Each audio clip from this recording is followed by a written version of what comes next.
Can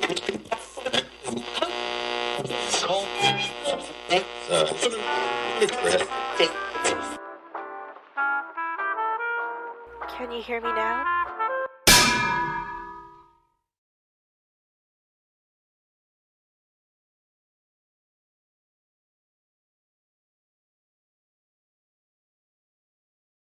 Well, I'm John Peachey. This is the People Mechanics podcast. And as I always say, I think one of the greatest maxims is that we will always be smarter than me. I think I've got some things to say, but boy, I've got some colleagues, some friends, associates who are very, very smart people who I think have got some brilliant things to share in the conversation around leadership and around culture at work in this modern era. Dr. Elizabeth Crawford Spencer is a lawyer. She's an adjunct professor at James Cook University. She has a Ph.D. She's got lots of letters, this lady. She's a Ph.D. in law and economics. And can we call you Liz and just say welcome to the podcast? Please do. Thank you, John. Thanks for having me. Nice to have you here. I was reflecting on the fact that there's actually a tragedy in the necessity to have this conversation. Is that I'd like to think that every workplace was a happy workplace and that people got on famously and it was all wine and roses. But of course, you and I both know that's not true, that we have some difficulties in the modern workforce and possibly it's getting worse. Can I just ask you then, how did you get involved in the thinking around workplace culture and improving it, hopefully? Thanks, John. Well, when I was asked to lead a team, first it was the law discipline in a university, and then it was a college of business law and governance. And I was delighted in a way. I wasn't looking for it to start with. I've been an academic for 20 years and I love doing the research and teaching. And as you would know, teaching is in a way a kind of leadership. But I hadn't been looking to lead a team. And when I was asked to do that, I told my immediate, supervisor in the hierarchy, yes, I'll do that. I'd love to do it. I'd love to develop in that direction with your guidance. For me, it's very much a shared enterprise.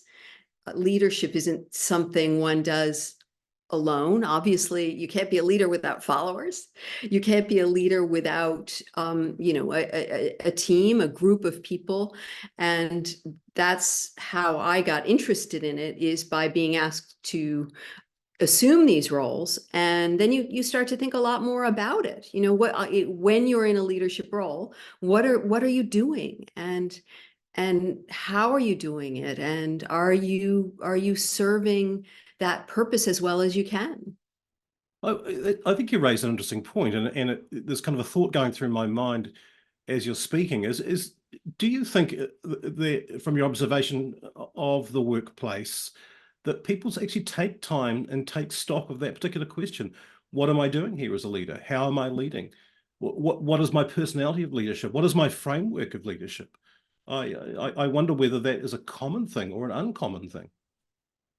What do you think? I don't know what other people are thinking, to be honest. There is a lot, it seems to me, of leadership that is really management and administration, and that I think is distinct from leadership and is often mistaken for leadership. What would your view be? Yeah, thank you. I often start conferences by asking an odd question. I ask people to raise their hand if they believe that leadership is a profession, and almost exclusively nobody lifts their hand up. And so for me, great delight in telling people they're all wrong, of course, is that the moment you stepped into a senior leadership role, you're no longer in that particular industry. The business you're in is the people business. You're in the business of leading people. And it's interesting how shocked people are when I say that. And I've had some pushback on that. But I would argue a senior leader's business is about people.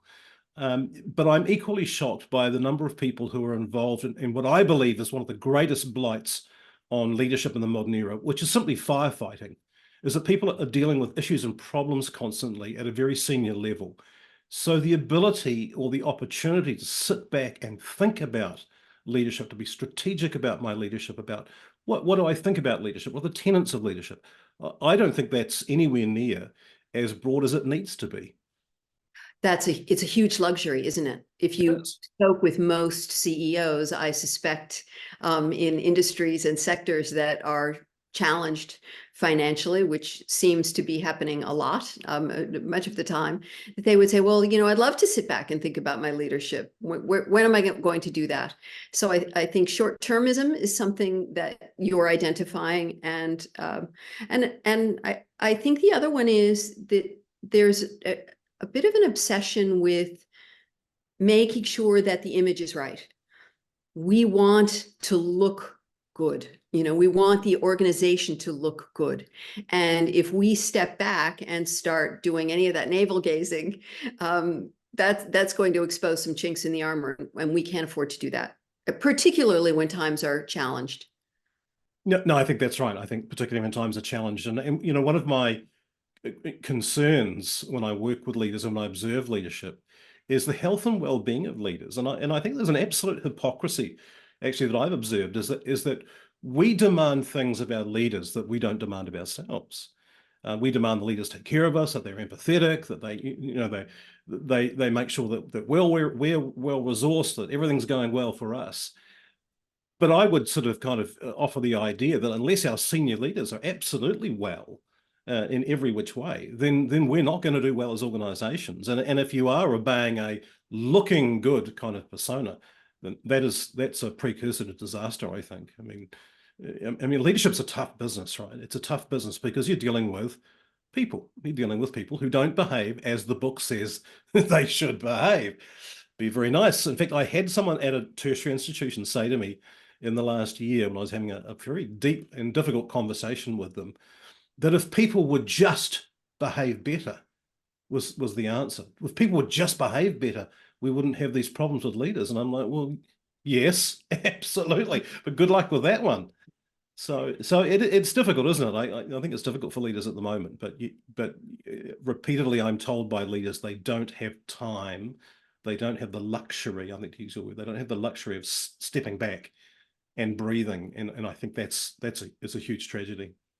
And it's a luxury that perhaps they're not as aware that they could claim if they wanted to, because, we have other luxuries like, club memberships and nice dinners and that sort of thing. And we see that as well. That's taking care of our top people, but affording them the luxury of time and affording ourselves the luxury of time and perspective is different.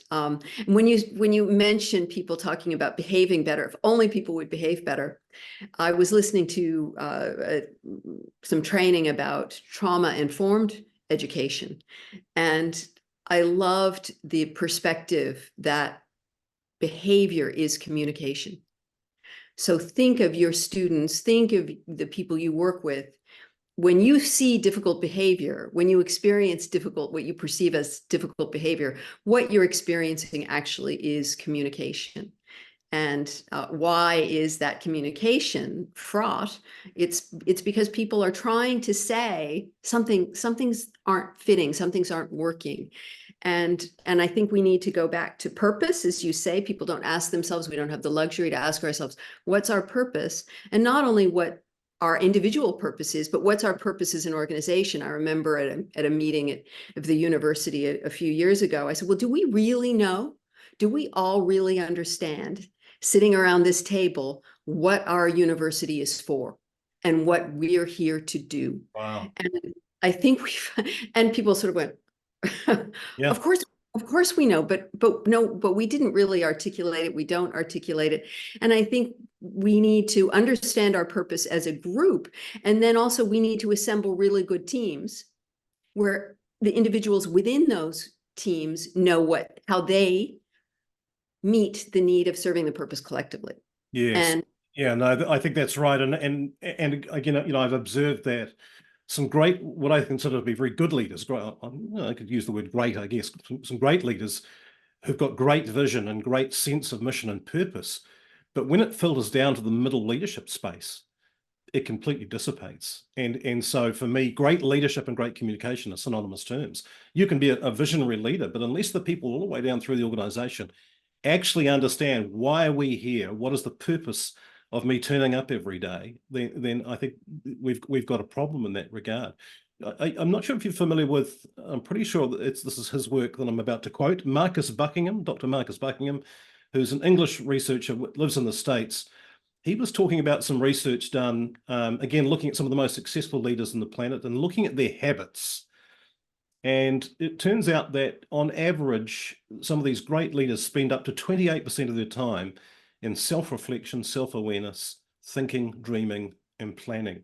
Nearly a third of their time in sitting back and considering some of these topics that we're talking about. John, do you meditate? I guess you could say that I did. Yes, I tend to spend a lot of time sitting on the beach thinking and allowing the vista of the beach to minister to my tired, wearied soul, I think. In order to serve others and to know how to function in any given situation, we need to be able to read that situation and understand ourselves in that space and in that context. And I think meditation, and as you rightly point out, there are all different ways that people find to meditate in one way or another. But I think doing that and taking that time is enormously valuable. It is, and I was sharing this with somebody recently that when I work with some leadership teams, I often ask them the question, how many hours a week do you work? And people give me various answers, and generally they underestimate that, I think, quite considerably. But we end up with this conversation that looks like sort of, look, so you do about 50 hours a week, and people are kind of like, yeah, that sounds about right. Well, I mean, if you're in the education sector, you're doing about 80, but anyway, we talk about 50 hours. So 100 hours a fortnight.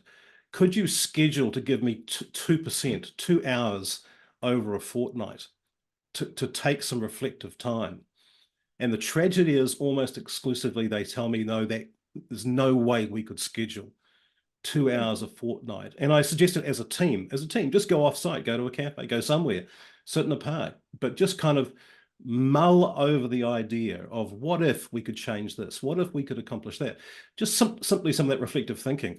And I'm rebuffed all the time, which I find, I mean, sad and tragic, actually, that we have to slow down to get these things right and have that communication, because so many, well, you and I both know, so many interruptions for so much of our day with external things, communications and emails and phone calls and so forth. Not a lot of time to do the reflecting that we're talking about. And I think play would be great. You know, so I was reading that, you know, Google lets their employees have one day a week, 20% of their time to do anything unrelated to work.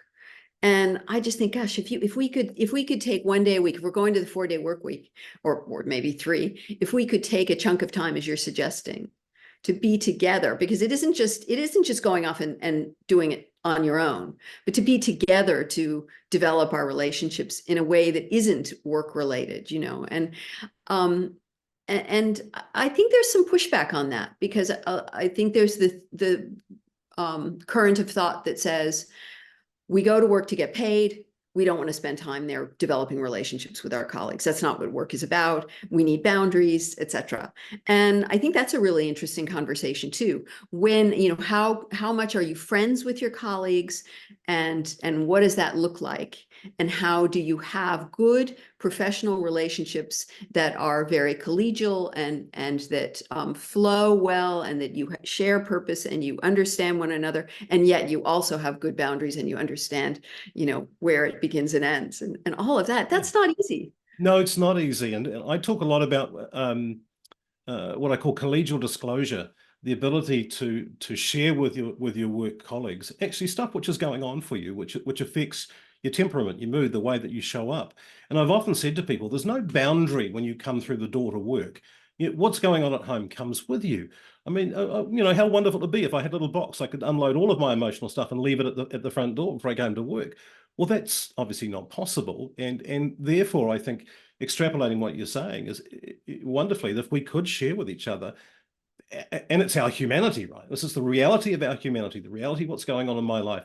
That has to improve the quality of my work relationships. That has to give me the grace and the space when I'm having a tough time for people to come around you and to understand why you might be a bit scratchy and grouchy and why things might not be on time or whatever. You know, we of course we've got deadlines and we've got obligations, but the more I understand you, the more I understand how you tick and what's going on in the background for you, then the better we're going to be, I think.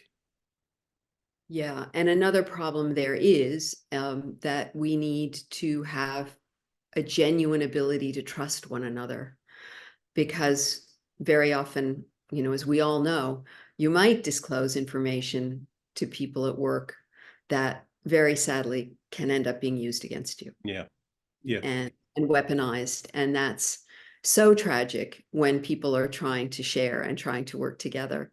And it happens not infrequently, I think. So somehow we need to find ways to build that trust. I really like the work of Jennifer Freed at the Center for Institutional Courage in Oregon, but there are so many people working in the space around building trust, and it's one of those never-ending tasks, I suppose, that we constantly need to keep and probably I could say, thankfully, there are a lot of people who are thinking about this particular topic and really doing some great thinking and practice around that. So, which kind of leads me on to really to ask you the question about unfortunately the negative side of your observations and the work that you're doing. I mean, ultimately, I guess we're looking at building better work cultures. Yeah. But you're discovering and you've seen, I don't like the word toxic, but I guess that's the description, isn't it? Toxic behaviors, bullying behaviors, the kind of behaviors that are not productive. Yes, and it begins within the organization.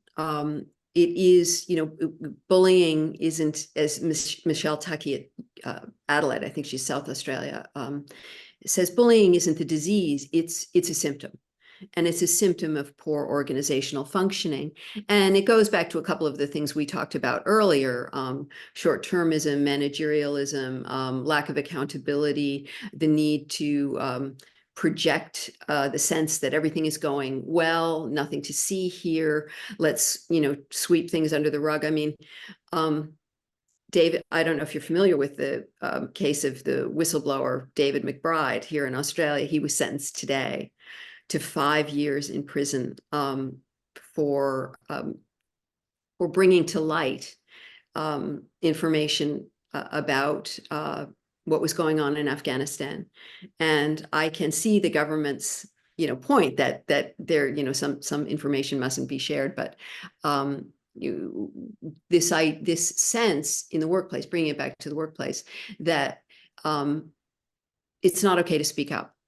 So I think that if you want to talk about the toxicity, I think it comes from this idea that we're going to deny problems. A problem that isn't recognized doesn't exist. And we're not going to respond to problems, because to respond to a problem would be to recognize that it exists. And therefore, even a bad manager is better than a whistleblower. Wow, yes. That's a pretty impactful sort of a statement, isn't it? I mean, I'm not particularly familiar with the case you're describing, but I can feel the tragedy of that particular situation. I mean, too often that we're hearing about people who really want to disclose the truth of what's going on are the ones who get beaten up in various ways, and some of them lose their lives. Goodness, I mean, some of the stories that we hear. So yeah, this whole idea of disclosure, you know, comes back to the idea of trust and safety, doesn't it? Is that if I trust you, and then I can invest information in you, knowing that you will deal with it in a kind and gentle manner, rather than be punitive. I've often said, you know, feedback. People often treat feedback as a threat because they don't want to hear negative things. But if you know the person that you're investing that information in is safe, and again that word's abused a lot, I think, but is safe in terms of trustworthy with the information, then we're going to be in a good space.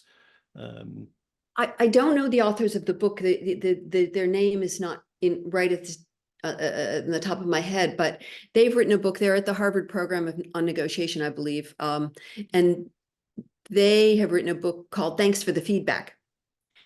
And they have they noted that for so long there was an enormous amount of training for leaders and managers about how to give good feedback, but there wasn't anything out there about how to receive it. Yes. And I think what you're talking about is this being open to communication.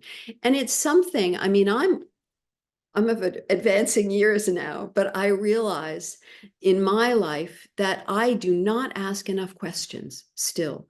When someone tells me something, I often go to the defensive. Oh, gee, I don't want to hear that. It's not true. And when I walk away and think, why didn't I ask? Why did you say that? What makes you say that? Where did you get that? And this book, Thanks for the Feedback, is really interesting on that point. But I think when we are talking about organizations, crisis management calls for recognition of the problem, responding to the problem, and then making it known that you're responding to the problem. And remediating, changing the conditions. And we don't do those things when we're looking at difficulties in relationships in organizations, I think, enough. There's this sense that we need to have a sort of a toxic positivity, that everything's going well, and not respond and not recognize and not remediate. And there are a lot of organizational tactics to do that, framing the situation as only a conflict between two people, when really, obviously, it's the whole context. There's something called DARVO. Are you familiar with that term? Yes, I am. Yep. Deny, attack, reverse victim and offender. And that's where, the target becomes the problem, the whistleblower becomes the problem. Outrage management is another tactic that reinforces those things. And we see our HR departments, our HR people and culture departments doing this routinely, more often than we care to think. And I'm sure that there are some that do it well, and thank goodness for them. Some investigators that do it with courage, and I think that we can all claim a bit more of that courage, maybe, and try to help each other to get past those reflexive. We're not going to recognize it. We're going to be passive aggressive about it and not respond. Not respond. There was a quote which I picked up from a gentleman who's passed away now, but his name was Max Dupree. He was the CEO of Herman Miller Furniture in the States, which is iconic in the 50s and 60s, I think, with some of the sort of chrome and leather chairs and things that people coveted after for their offices. But he said the first role of leadership is to define reality. And I love that, because it speaks to the whole idea that actually, if we're breathing delusional air, then we're going to end up in the wrong place. And I wrote a piece recently on LinkedIn about there's this kind of a lot of conversation over the last number of years, and probably Brene Brown and others have kind of propagated this, which is the whole idea of courageous conversations. And I stand on a very different side to that, is that if we create the kind of communication and trust that is required, we don't ever have to get to a courageous conversation. If we create a culture where people are sharing reality and openness, and there is an ability of leaders to listen. And not only that, I have a position on listening from leaders, which is slightly different again. I always have these strange positions, but I say to people, when people say to me, I've got an open door policy, I say, don't have an open door policy. Have an empty chair policy. Go looking for your people. Go looking. And I think, to your point, ask questions. Go and ask the questions. Go and position yourself. I had a very unfortunate situation at a conference. I made a huge mistake when I was telling a joke, shall we say, that my daughter's high school principal, we nicknamed Nessie, like the Loch Ness Monster, because she'd only been seen twice in the last 5 years, and both times was only a grainy photograph. Unbeknownst to me, her two deputy principals were sitting in the room at this conference. but I'm astounded when I hear that leaders are not present with their people. And my question is always, how can you lead people that you don't know? How can you sort out problems and constraints if you're not hearing them? So I think, again, it goes back to my thought that great leadership and great communication are synonymous terms. But we've got to build this. You're thinking about that. Great leadership and great communication. For me, it's very hard to lead well if you're a poor communicator, would be the position that I take. Well, and there are so many different roles for people we put at in CEO positions in companies and institutions today. Many of those requirements or tasks are not leadership. They are marketing, they are external relations, they are management, they are administrative. There are all kinds of things that aren't leadership, and they're required to do those things. And then I think we become confused. I love what you said about defining reality, and it reminded me of a quote by Iris Murdoch. If you'll indulge me for a minute, it's really quick. It may not be a quote, but virtue is the attempt to pierce the veil of selfish consciousness and join the world as it really is. Mm. And I love that, because I think so often we're stuck in our own selfish consciousness and we don't see the world as it really is because we're stuck there. But if you can cultivate virtue and really see the world as it is, get past yourself. And I think that's a lot of what I talk about in the book. And I'm sure we'll get to that, but is about transforming one's own journey and the growth that one experiences through the challenges of your own life, to be able to transform that to service to others, which doesn't always mean servant leadership, but it means getting past your own reality. Yeah, joining the world as it really is, seeing it as it really is. I think that's such a critical thing. I'm challenged by that, because it's very easy to live under your own ideology, theology, boxed in-ology. I mean, I think it's very easy to live in that space and to shut the world out, even though we live in this hugely, electronic communicating age. But I think it's very easy to do that. So no, I love that. I think that's Iris. You say Iris. I respect it. Yeah, no, fantastic. So you've preempted the book, because you are a prolific author. You've written all sorts of things, but you're just releasing a new piece of work, which I think is fantastic. Tell us about that. Well, the book is called Happy at Work, a practical guide to overcoming workplace harassment. So get ready for the, 10-part Netflix thriller.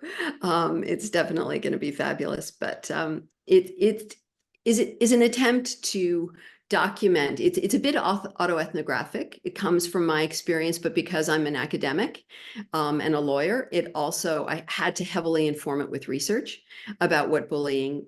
It's workplace psychological harassment. So I leave out sexual harassment, what workplace psychological harassment is, what it looks like, who it impacts, and how, why it perpetuates within organizations. So some of those reasons why management turns a blind eye, sweeps it under the rug, and the ways that they do it. And I think in some ways, that's the most practical, valuable part of the book for people who are going through it, and maybe also for management, for organizations that are wondering, well, why aren't we addressing this? Yeah. And then it gets into, what targets can do specifically in how they deal with the complaints culture within their organization, what the different processes are in the organization. And then externally, if there are legal matters, what can they do with respect to legislation, health and safety legislation, fair work, anti-discrimination, those sorts of things. And then finally, I talk about in the last chapter of the book, how we can all transform it together through bystander courage, institutional courage, not just the courage then of the target who has to face it. And that's the transformation. So then I try to put it in a context of a hero's journey, because it's not something any of us wants to be faced with. No one wants to be involved in a workplace psychological harassment situation, but so many people are. What do you do with it? Well, the hero's journey is you encounter it. And at first you want to deny it. You want to run away. You don't want to have anything to do with this thing that's happening. You want to pretend it isn't happening. If I ignore it, it'll go away. And sadly, it often gets worse when one ignores it, but it doesn't always help to confront the perpetrator or the harasser. So how do you negotiate that? And that gets us into the second part of the hero's journey, which is really the call to really engage. And that's where I think that the book helps provide the tools to overcome. And then the final part is the resolution and the transformation. And that's then being able to integrate all the lessons learned to emerge stronger and to be of service to others. And I hope that that the book can help people understand what they're going through and feel inspired to meet it and to not be afraid of the challenges. I think it can be, workplace psychological harassment can be so damaging to one's confidence because of that gaslighting and the undermining. It's intentional, that your confidence is undermined.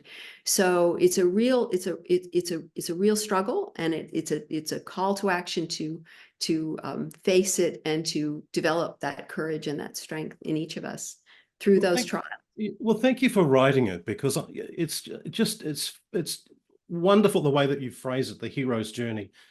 And thank you for providing tools, because it's one thing to hear stories, but most leaders that I deal with, they want to know how. It's a simple 3-letter word. How do I deal with this? What do I do?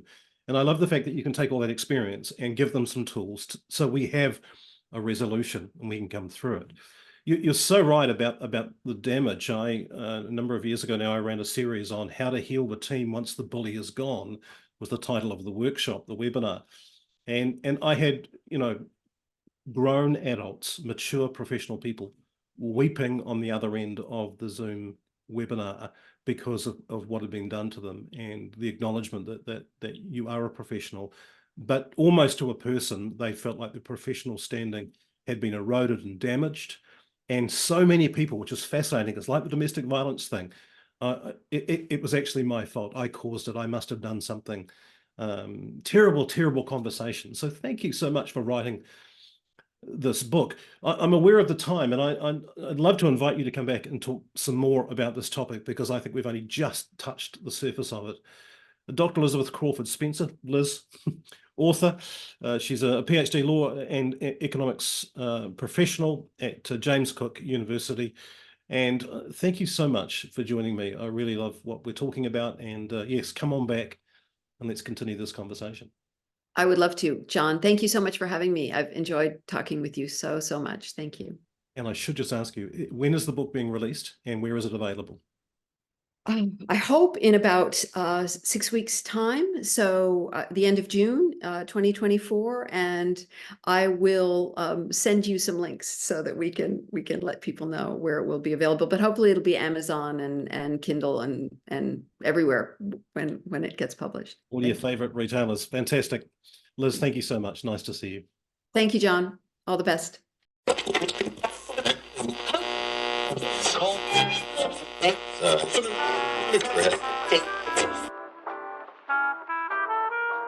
Can you hear me now?